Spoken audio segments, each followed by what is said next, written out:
Well, typically we look at weather forecasts, but this time we have something a little bit different, the parasite forecast. The nation's leading parasite experts, Dr. Karen Fling and Dr. Rick Marrinson, are here with the details on what we can expect and how to protect our pets. Good morning to you both.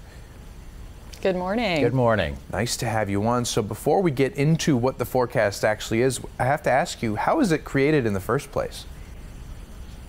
Well, the Companion Animal Parasite Council is an independent, non-profit foundation. It's made up of parasitologists, veterinarians, medical and public health professionals. We help to set policy and information for both veterinarians and pet parents on how to test and protect against parasites in their animals. And one of our educational initiatives every year is the forecast map. This is truly looking forward into the future, so we take into account things like rainfall and temperature and population densities and test results. We feed all of this into an incredibly calculated mathematical equation that then comes up with these maps that's looking forward to predict where parasites are going to be worst. And this year we have two things that we're mainly concerned about: heartworm disease and Lyme disease. So in the case of heartworms, a bad year in the southeast United States as always, but worse than usual. But what's important is we're seeing it spread to the west. The southwest United States is going to have a greater than average incidence of heartworm disease, and the point of the maps is so that you'll be ready.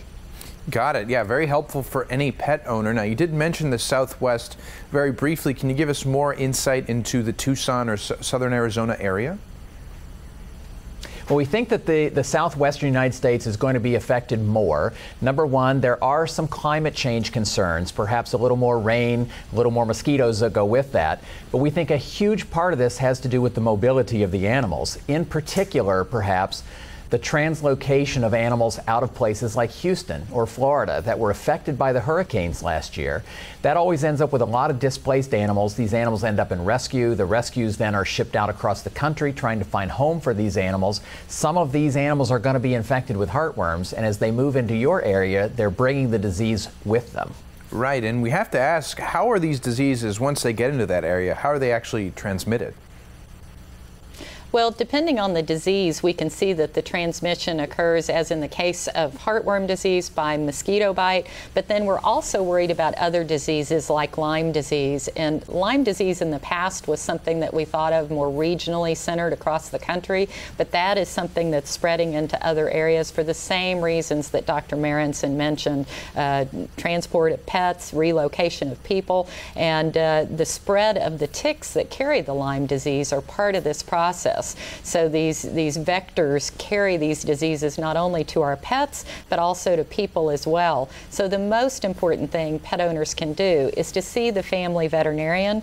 The family veterinarian is your local expert, and with simple testing methods, we can determine what parasites are present, and we can also make recommendations for prevention. And they're safe, easy to administer medications that can be given year-round. Well, there's certainly a lot we can do to protect our pets. I want to thank you both so much for sharing some insight into the forecast of parasites, and thanks for joining us.